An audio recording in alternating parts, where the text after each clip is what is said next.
speaker. I've certainly been fascinated by the Wyeth family for most of my life.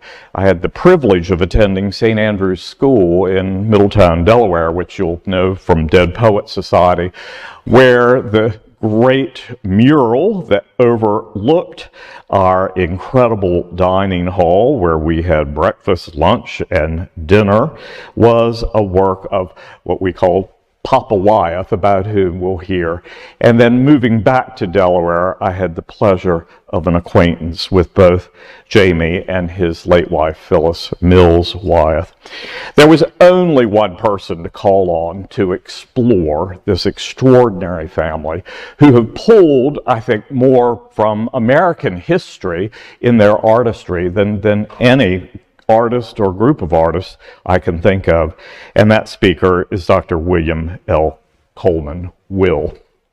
Will guided our Colonial Williamsburg group last year when we were in the Brandywine Valley and gave us a sneak peek behind the scenes, and we entered the Holy of Holies, Betsy and Andy's house and their mill, as the first to be able to see that.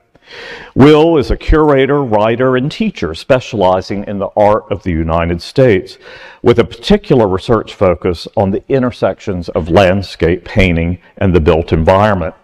As Wyeth Foundation Director and Curator of the Wyeth Study Center, he oversees the 7,000 artwork Wyeth Foundation collection, as well as 2 research and collection care facilities at the Brandywine Museum of Art in Chadds Pennsylvania, and the Farnsworth Art Museum in Rockland, Maine. Will was previously Director of Collections and Exhibitions at the Olana Partnership in Hudson, New York, and Associate Curator of American Art at the Newark Museum of Art in New Jersey. He was awarded long-term fellowships from the National Endowment for the Humanities and the Smithsonian Institution. His projects include the traveling exhibitions Rockwell, Kent, The Work of Art, and Andrew Wyeth at Kerner Farm. Will Coleman holds a doctorate from UC Berkeley, master's degrees from Oxford and the Courtauld Institute, and a bachelor's degree from Harvard. It's a great privilege to have him in this 250th anniversary year speak on Imagined Pasts, the Material Culture of the Wyeth Family of Artists. Please welcome Will Coleman.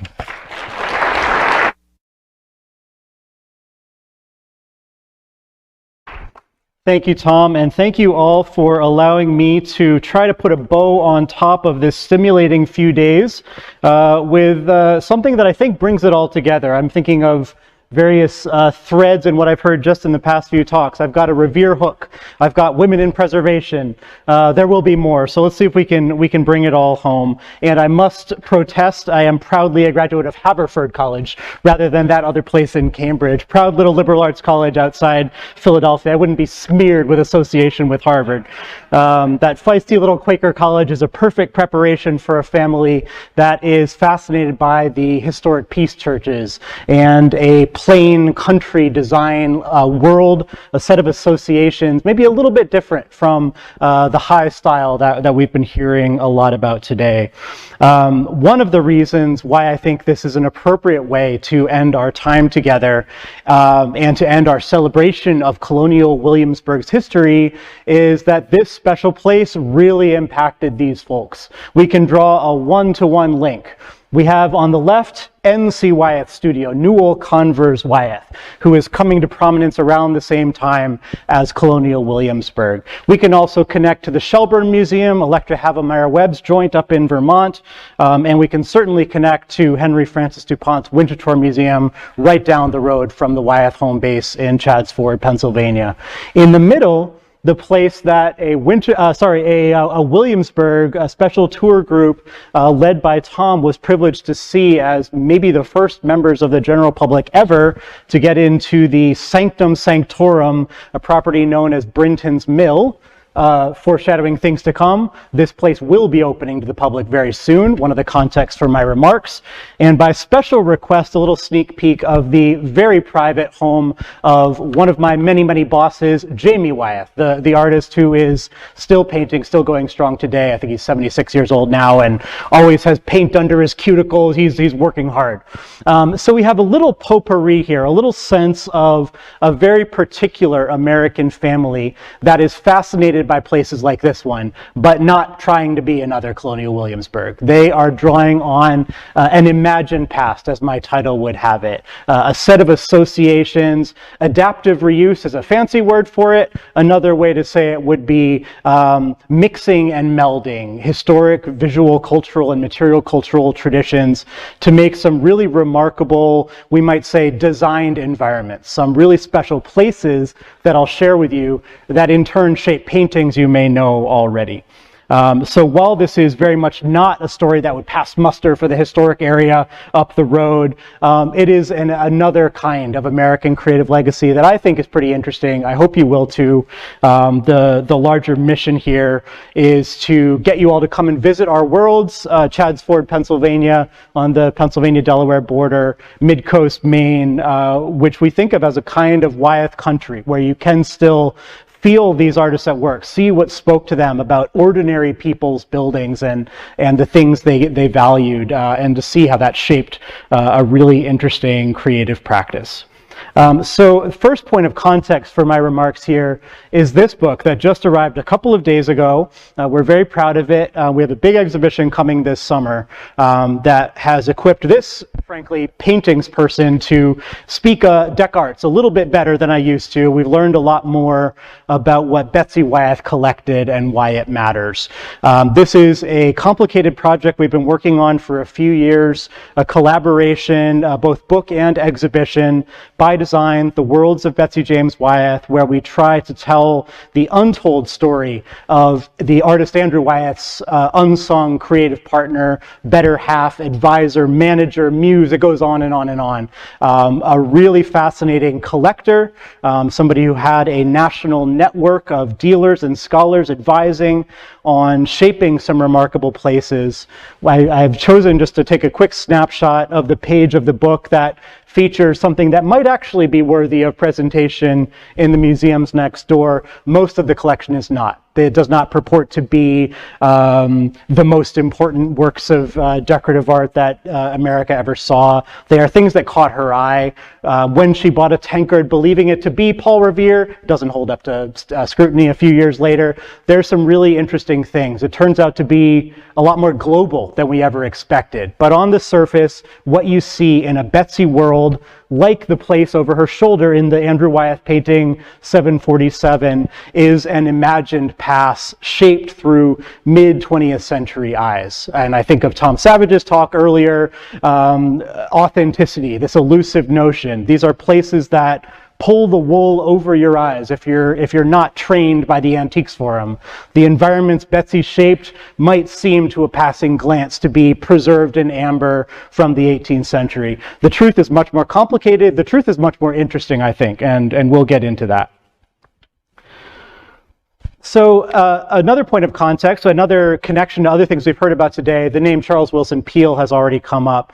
I throw this slide on the screen to talk about this concept of dynasties, creative dynasties, painterly dynasties. The Peale family, obviously one of those, well represented in the collection here. You saw the George Washington portrait. There's the artist in his museum in the Pennsylvania Academy of Fine Arts collection. As you probably are aware, I've just jotted down some of the many names. Charles Willson Peale's kids: Rubens, Raphael, Titian, Rembrandt, named for all these great artists of the European past. We also have his brother, where we actually get some non-boys in the club, Sarah Miriam Peale, Henriette Caney, who marries into the family, Henriette Caney Peale. It goes on and on. A remarkable family of painters who follow the patriarch Charles Willson Peale. And at right, you may wonder, what the heck are we looking at here? This is a new development in in our fair city of Philadelphia, now under about 2 feet of snow that I barely escaped.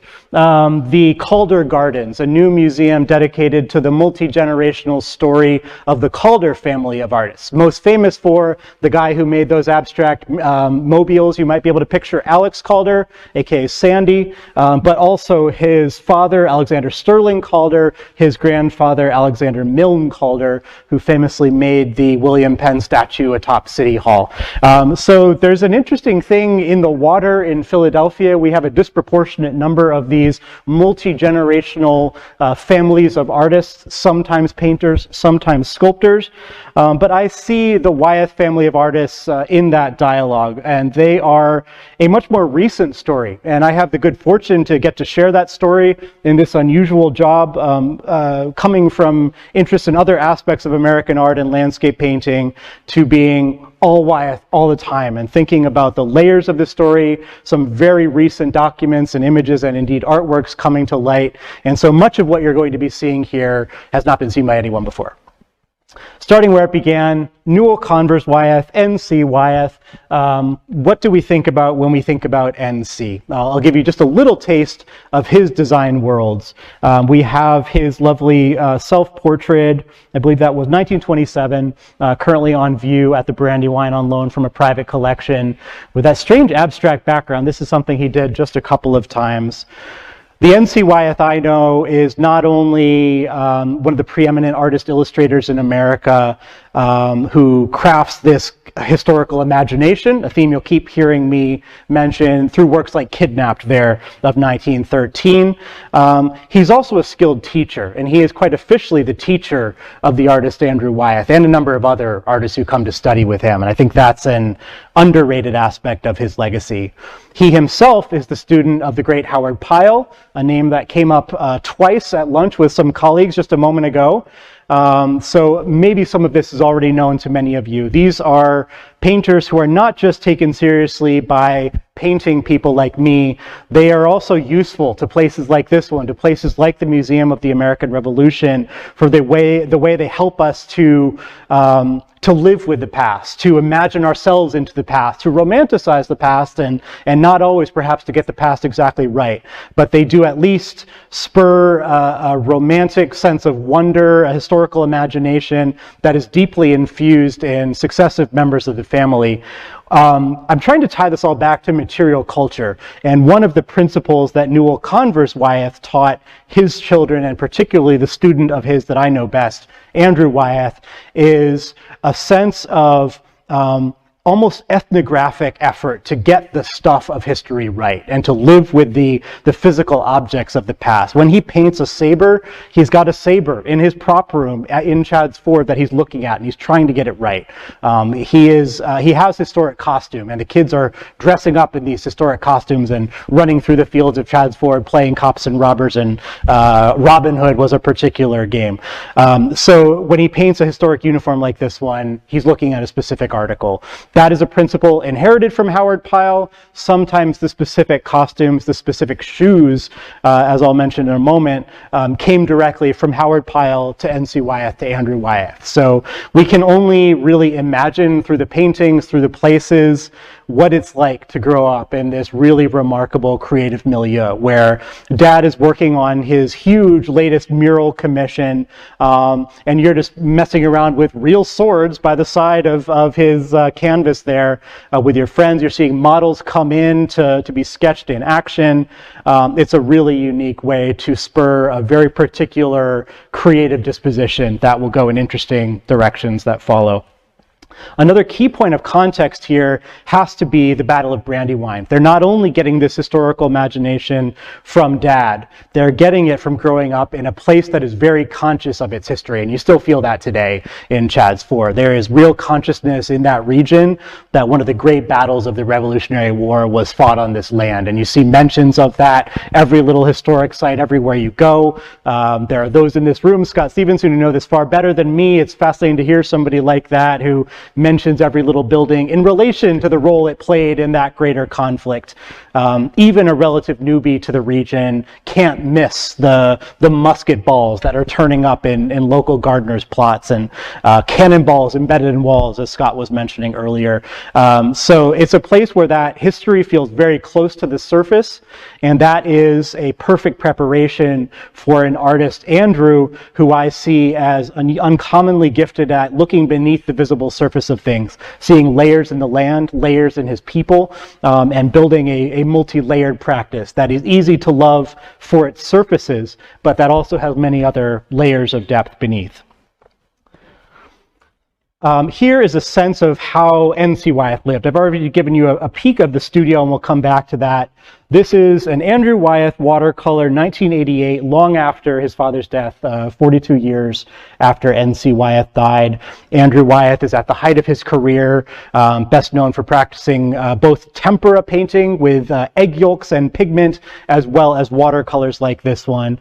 And he makes this intimate view where you might feel, as I do, the missing presence of his dad, somebody he never got to make a proper portrait of. We sort of feel that looming, big, booming voice echoing through the family home. A pretty spare environment as presented here in the work, the big room. But what you see the bust of Beethoven. We get a sense that in these still, quiet pictures, we're missing a major sense experience of this home. Music was constantly playing, by all accounts, Beethoven, but also Sibelius. There was a kind of drama, a pomp and circumstance, opera playing often. And again, business partners, people commissioning illustrations from N.C. Wyeth are coming through. Even though you are in the country between Philadelphia and Wilmington, there was a really lively kind of salon environment coming through that home. Hollywood stars and all kinds of interesting folk making the trek to see N.C. Wyeth, as they would later do for Andrew and for Jamie. Onto the studio, and this is now a public historic site through the Brandywine Museum of Art that you can visit. This place was remarkably well preserved. On the day that N.C. Wyeth died in October of 1946, a sudden violent end in a train collision, his daughter kind of bolted the door, kept it as it was.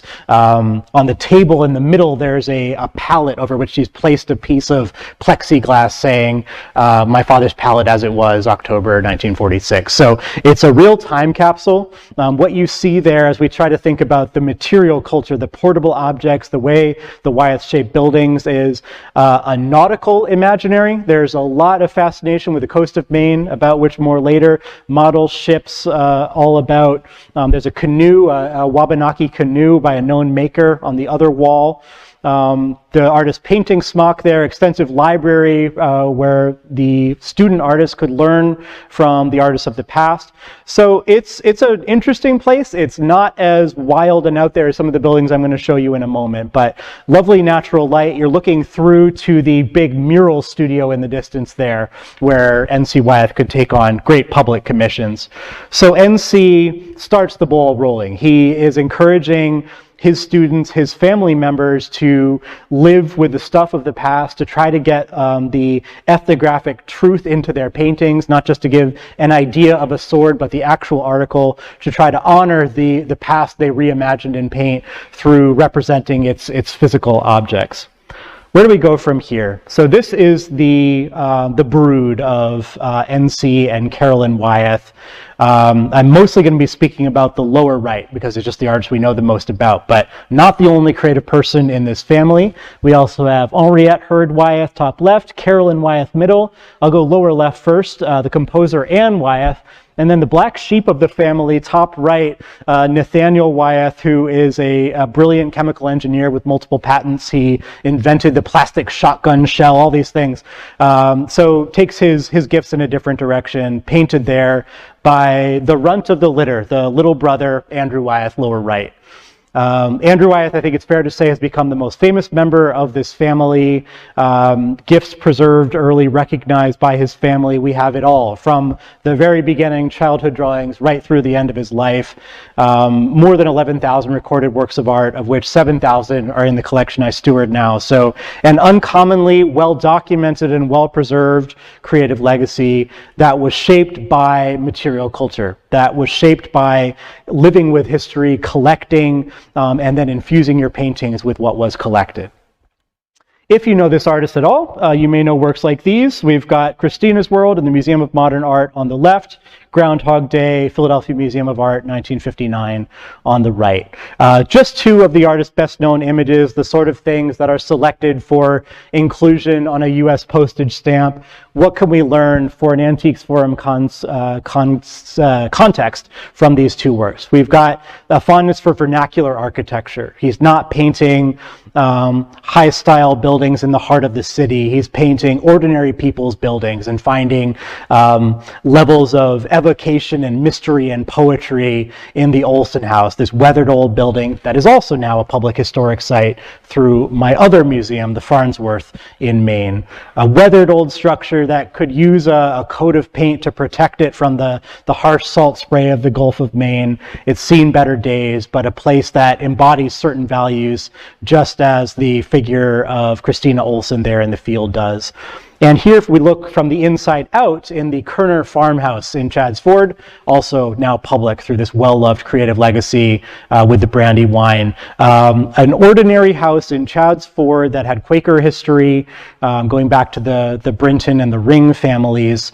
And Andrew Wyeth takes out all that was superfluous, gives you just this strange plate and cup and saucer hovering almost over the surface of the table, and just a knife without a fork to accompany it, a rather strange image about which we could say much more. But finding beauty, finding layers of emotion and association in ordinary objects and ordinary places. You see what I'm driving at here. Now, he also is living with costume, as I mentioned, and these are the specific boots I alluded to earlier, passed down from Howard Pyle to N.C. Wyeth to Andrew Wyeth, and we have these really clear layers of love really infused in certain objects that inspire artists across the generations. They've been described to me, and some costume historian in the audience will correct me, as French Cavalier's boots, and in Trodden Weed of 1951 at the right, a kind of self-portrait by the artist, seemingly coming back to life and walking again after a major surgery and a fairly traumatic medical episode. The material stuff of the past comes to play a key role in that very personal and reflective picture. So what did Andrew Wyeth choose to do with all this history, with all these objects he'd been raised with? When we go to one of Andrew Wyeth's designed environments, they're pretty utilitarian. This is the Andrew Wyeth studio, the Holy of Holies. This is the most private creative space of this artist that has now become visitable on tours, but long was off limits to all but Betsy James Wyeth, his key creative partner.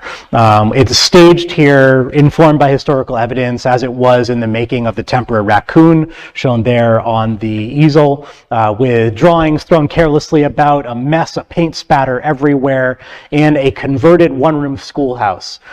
This is not careful historic preservation. This is living with the traces of the past, making them useful, adaptive reuse. But still, these 19th and sometimes 18th century buildings are the key context for which this painter has so much affection, and that allows the creation of thousands of artworks that live on. So a very useful, very simple place when Andrew Wyeth has his way. But there's another key force of nature here, and this is Betsy James Wyeth. I've alluded already that she has been a focus of some recent research, so I'll be airing some new discoveries for the first time here today about this fascinating person. You don't have to take my word for it. I'll quote Jamie Wyeth, about whom you'll be hearing more later. His line was, quote, "She could have co-signed the paintings." We can't overstate how fundamental she was to defining what an Andrew Wyeth painting looks like. She is the one who had a vision of something other than the commercial illustration path that had defined her father-in-law. There are great vignettes of this. She famously told Andrew Wyeth, "If you paint one more Saturday evening post cover, I'm leaving you." There's one story where N.C. Wyeth had the audacity to, after their marriage, after Betsy was on the scene, take up the brush to make some corrections in an Andrew Wyeth painting. And the quote was, "She slammed the door so hard the rafters shook." So she draws a line of demarcation. NC, we love you, but you are the past and I am the future.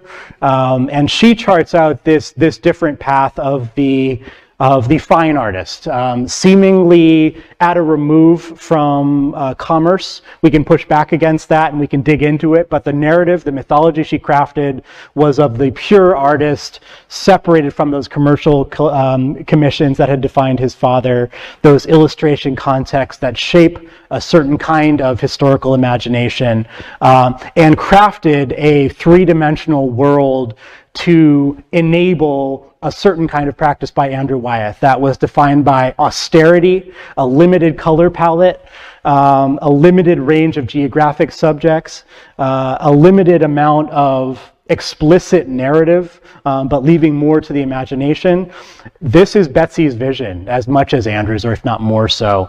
And a lovely example of this here in the portrait, Maga's daughter. Maga was the name for her, family name for her mother. 1966, portrait of Betsy James Wyeth by Andrew Wyeth, with a, as it's been described to me, a Quaker riding bonnet that remains in the collection, wearing Quaker plain dress. The Religious Society of Friends is an especially strongly felt cultural and material cultural tradition in the Chadds Ford region, and that is made explicit as she dons the dress of that sect and performs the role of the good Quaker housewife, albeit with a certain flush in her cheeks. As we are told in the family lore, there had been one of many battles between Andrew and Betsy Wyeth just before, and he said, "Wait, stay right there, I have to paint you just the way you are," and he loved that little flush in her cheeks. The challenge in telling the story of Betsy Wyeth, who loved this place, would have been a kindred spirit to many of you, I'll try to convince you of that today, is that she so scrupulously removed herself from the history. To quote Hamilton, she was scrupulously trying to put it all on Andrew Wyeth and to erase the way she was the stage manager, a phrase I choose carefully.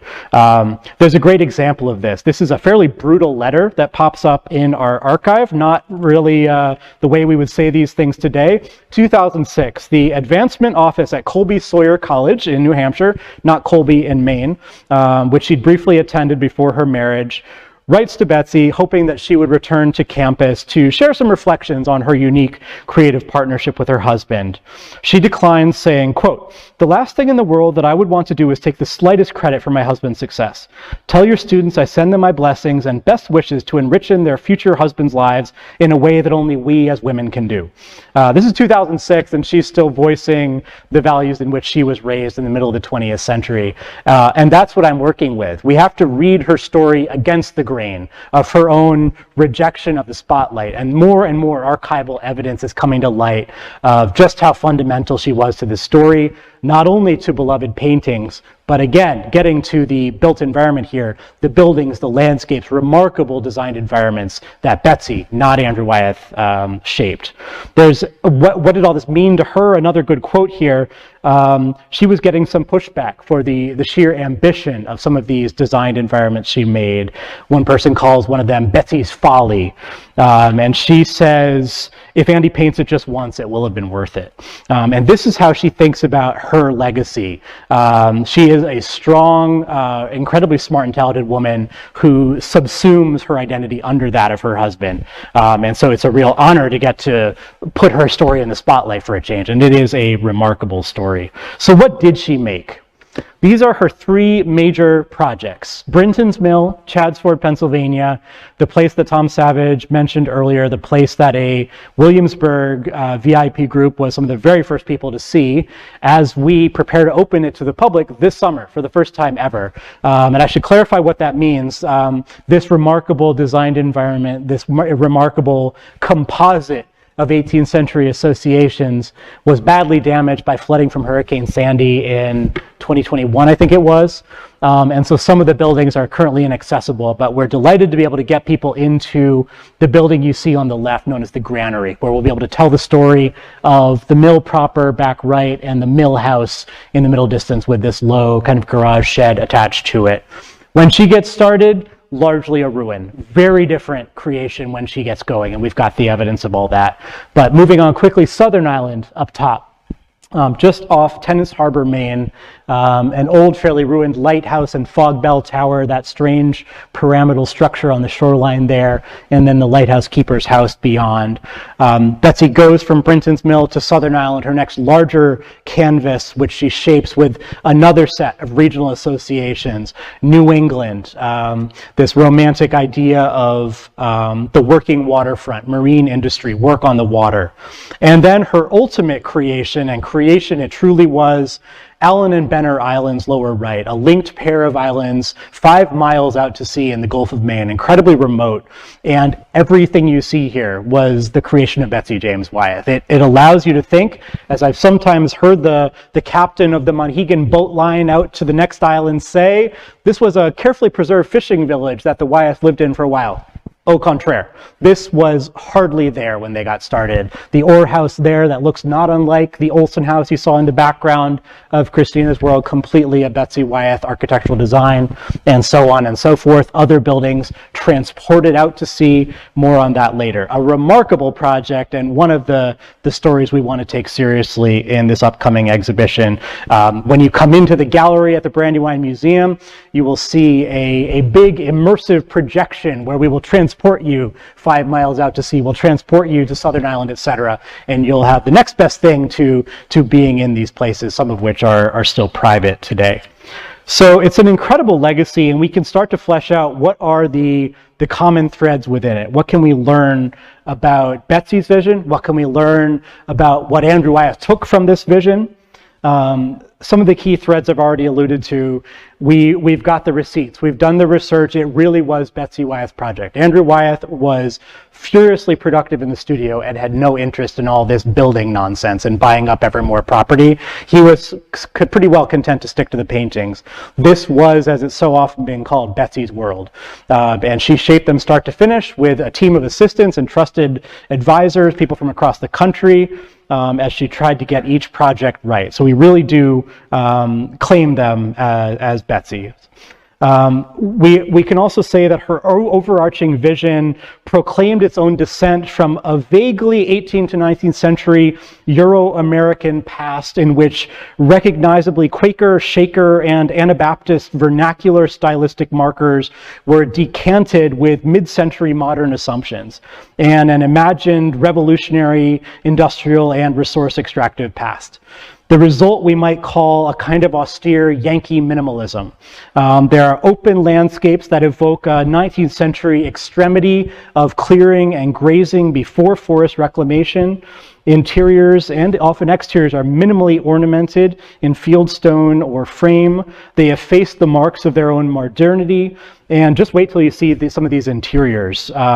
Arrangements of rural vernacular material culture amidst muted grays that really speak to me of the mid-20th century rather than the 18th or 19th. Into the mill proper. So this is the building that I think has long been misunderstood as largely a work of historic preservation. Again, the evidence is that the truth is much more complicated.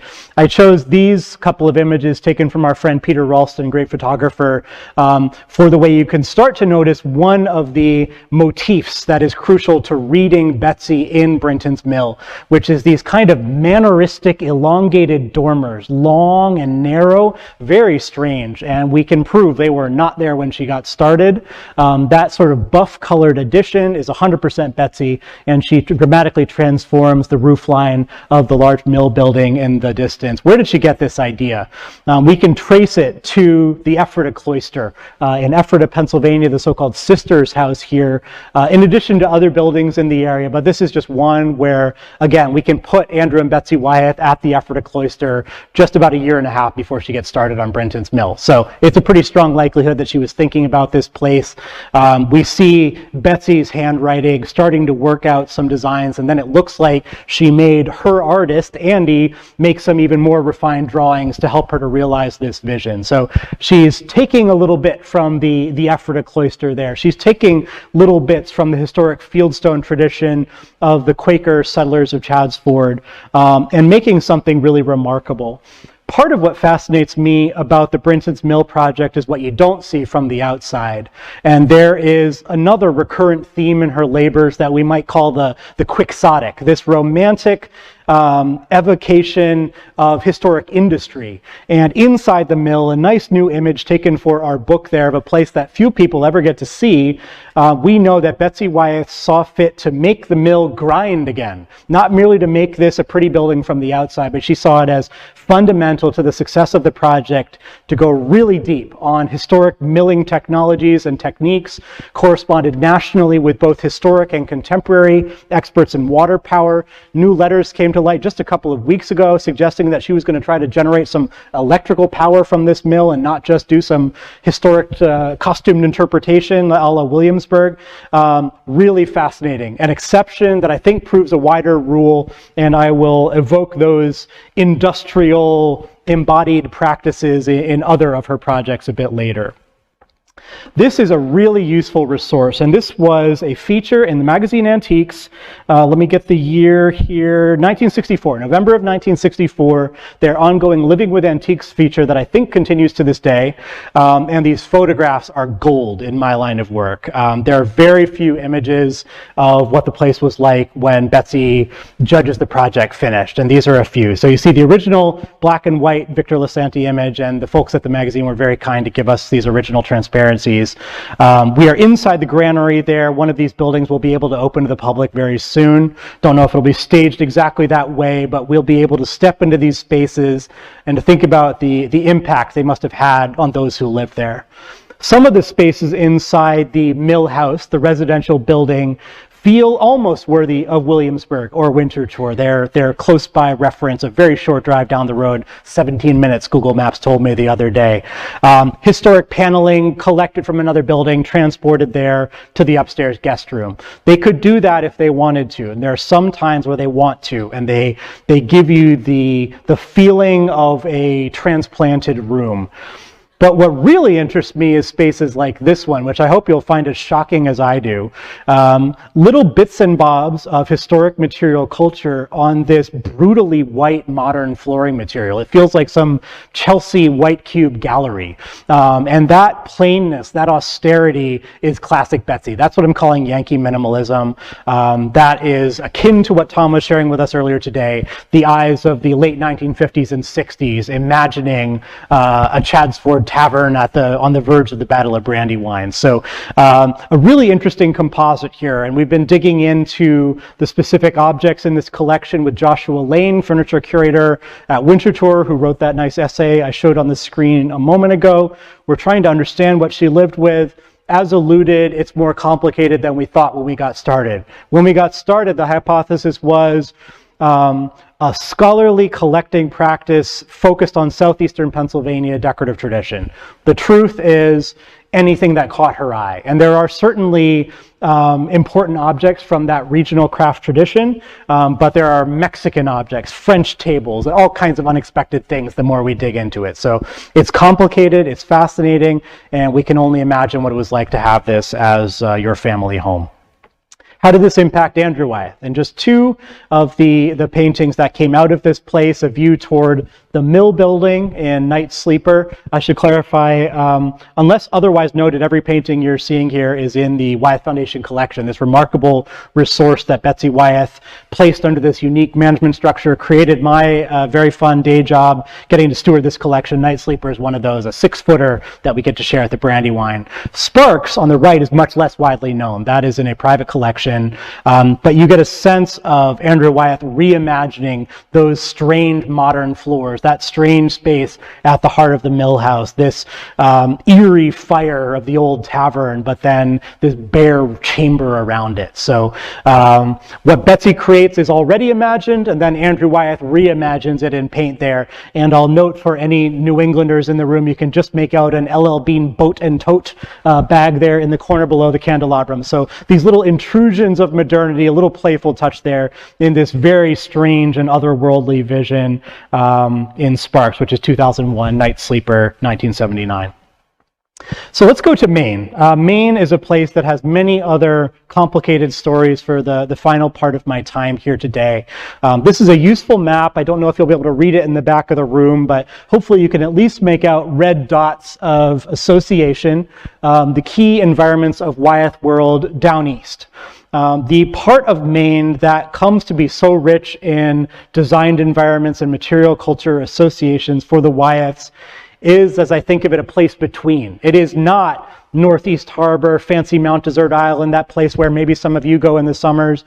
It's also not the urban hustle and bustle of Portland, Casco Bay, Winslow Homer's Prout's Neck farther down the coast. Muscongas Bay is a hard-working, blue-collar environment between. Certainly so when the Wyeths started going there, because of all this artistic history has become a bit more fashionable since, but certainly blue-collar when they get started. Going to Port Clyde, they're roughly in the middle of your screen, still the place where the Monhegan boat line departs to go out to that remote Monhegan Island, a place that made me an art historian, a place that still has a really rich art history to this day, and where the Wyeths painted. But the particular sites I'll be talking about here are top right, Southern Island, which begins as a Betsy Wyeth designed environment, and then those lower two, you get a sense of just how far off the coast they are. Allen and Benner Islands, right next to each other, way out to sea. Allen Island is vast, and it is the scale of Monhegan Island, which is a place of centuries of art history and thousands of annual visitors. Allen Island was a private island that she shaped in this really remarkable place. Other dots on the map are the Olson House, near the top there. Broad Cove on the St. George River was Betsy Wyeth's family home. It's a really dense environment that Andrew Wyeth paints for a lifetime. There's this choice to limit the range of subjects he depicted, just as Betsy Wyeth limited the range of environments she shaped. Just about 5 miles around Port Clyde, just about 5 miles around Chadds Ford, for a lifetime, very few exceptions. So let's get into some of these places. Here's Southern Island, lower left before Betsy gets started, at right, as it is today, now in the care of Jamie Wyeth, as it transitions between members of this remarkable American family and becomes something altogether different. Just off Tennant's Harbor, this is not a hugely isolated island, but certainly conjures that romance that maybe some of us are party to the lighthouse, the idea of that sentinel building against the elements, all the literature and songs written about lighthouses over the years, really romantic to live in a lighthouse keeper's house. We can understand that. And then there's that really charismatic triangular fog bell tower where Betsy has a bit of fun. So it grows, it expands, she shapes these interiors. Again, hard used buildings before she gets started. What does she do with them? What do we notice? Again, a lot of plain white. She goes for that Yankee minimalism thing again. She cuts out everything that was not useful, but she could also be very playful. And lower right, or at the right side of your screen, is what she and Andrew Wyeth collaborated on. And this is one of the only instances where we can say Andrew Wyeth had a hand in one of her designs. This is inside that fog bell tower right on the shoreline, and they've transformed it into an evocation of Lord Nelson's stateroom on, what was the name of the battleship? Somebody in the room knows, from the Battle of Trafalgar. So it has an actual functional cannon that can be pushed out of a port report and fired off when a visitor arrives. Jamie Wyeth is wont to do that on occasion. So it couldn't be any more theatrical, couldn't be any more playful. This is one other extreme of her practice. It's not always the kind of monk's cell austerity that you see at left. This also infuses Andrew Wyeth's painting practice. What does he do with it? There's a painting made in that very room, and more historic costume, an officer's coat from the Battle of 1812, Howard Pyle to N.C. Wyeth to Andrew Wyeth. You see the connection here. And he described Dr. Sin there on the left. Let me see if my dates are right. I'm going to say 1981. I think I'm right about that. Yes, 1981.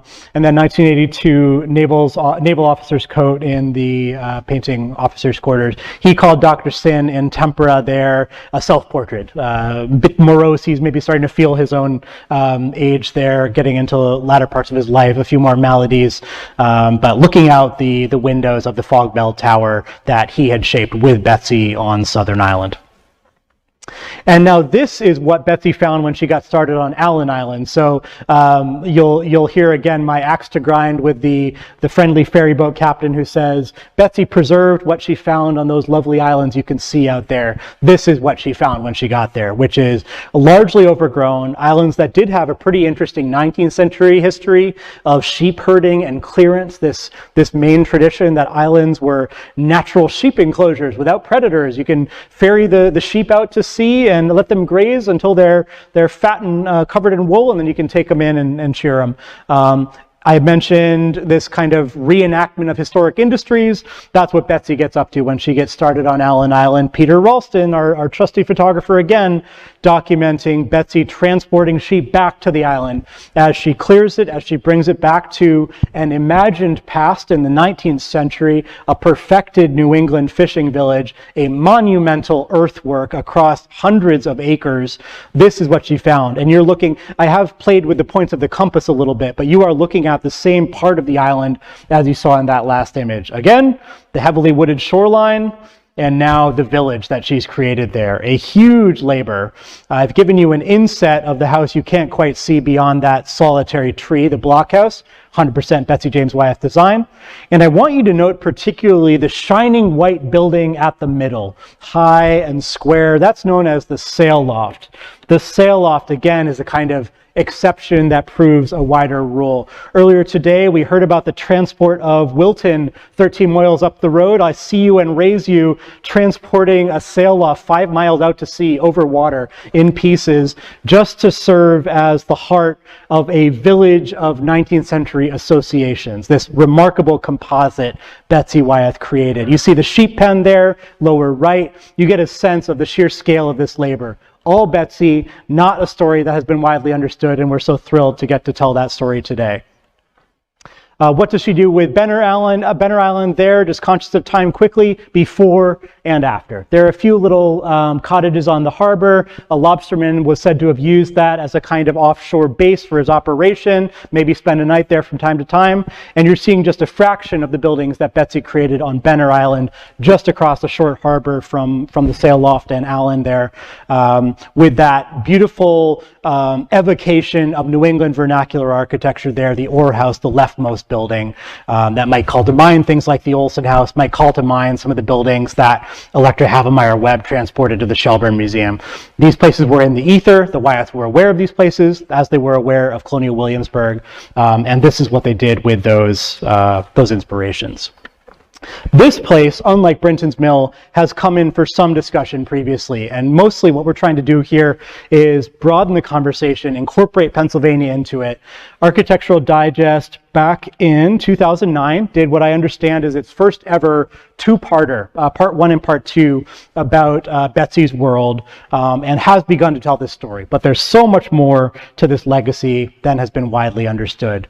Inside these places, more of that spare aesthetic that is all Betsy, not some historic reconstruction. The vaguely shaker peg rail, lots of clean white walls with subtle muted colors. And how does this impact Andrew Wyeth? We can trace it from the transported schoolroom on Benner Island, now attached to the home there, to Witching Hour, the painting he made of that site. So there's a really complicated creative partnership at work here. The chicken or the egg question, which comes first in a painting like Witching Hour? To a certain extent, Betsy Wyeth came first, and she has the vision of these environments, these spaces, living with them, making them a home, and Andrew Wyeth then reimagines them in his own work. And there is the classic statement of what Andrew Wyeth learned from Betsy Wyeth. There's the sail loft again, that building that was transported 5 miles out to sea.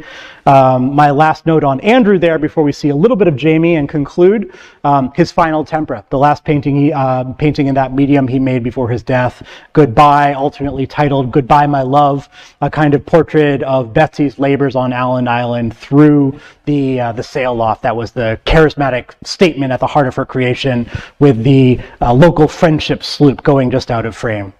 And now what does Jamie do with this really unique creative upbringing? There's this kind of experiment the Wyeths perform on their children. What happens if you raise Andrew Wyeth in NC Wyeth Studio? All that I've shared with you today. What happens if Jamie Wyeth comes out of the womb fully formed, another prodigious artist, ready to take up the brush and follow in the footsteps of his father and grandfather and sisters and all that came before? He starts to live with the traces of the past in the same way.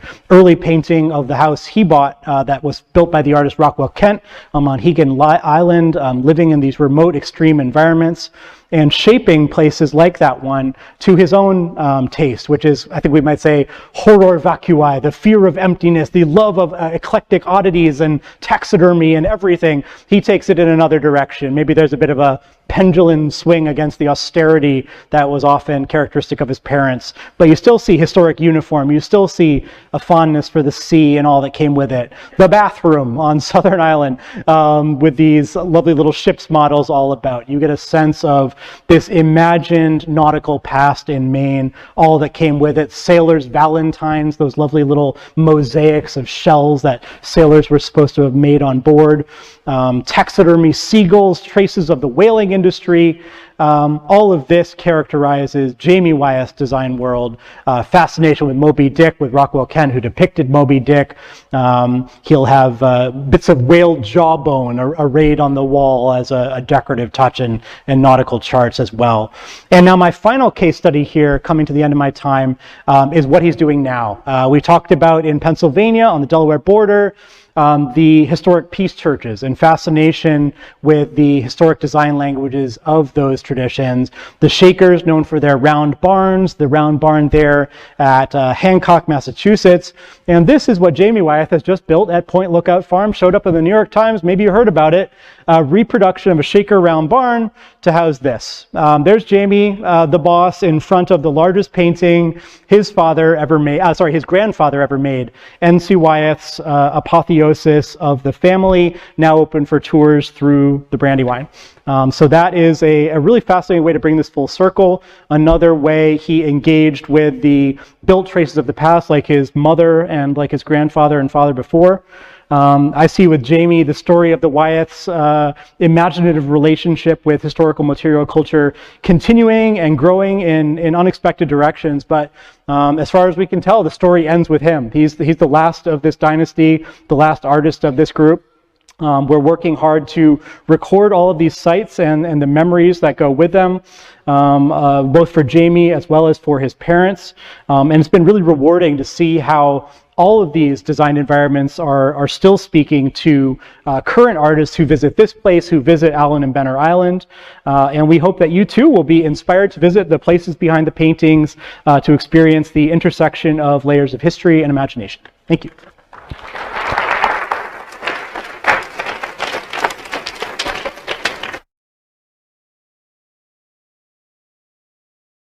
Thank you, Will, for that fascinating lecture and a fascinating view into another rarefied world that not all get to see. Will, just a few announcements. I know many of you will want to greet and compliment both of our